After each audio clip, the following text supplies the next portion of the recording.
Okay, for 550, they want us to find values for this function. So let's make this a little bigger so I have some more room. And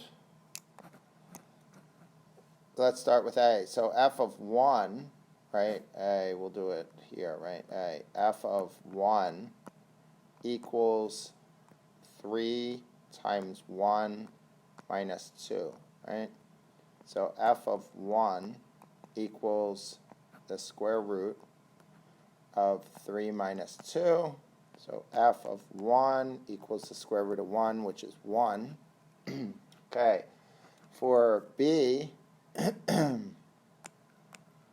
f of 9 equals the square root of 3 times 9 minus 2.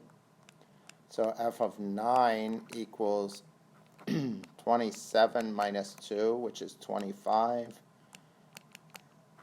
So f of 9 comes out to be 5.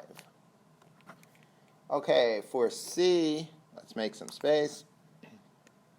We have f of 4 equals the square root of 3 times 4 minus 2. So f of 4 equals the square root of 12 minus 2. So f of 4 equals root 10. And we can leave it like that. And then d, f of 0 equals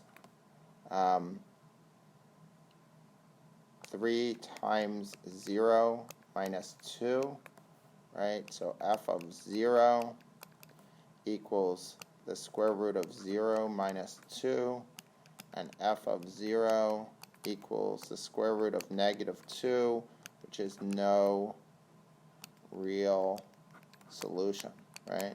There's no real number solution, right, to that.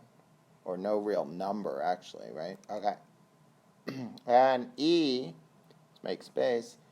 What value of x makes f of x 6? So when is that 6? So 6 equals 3x minus 2. We can square both sides, right? So I get 36 equals 3x minus 2, because if I square the square root, it cancels it out, right? So I can add 2, 38 equals 3x, and I could divide both sides by 3. 38 thirds equals x, so x equals 38 thirds.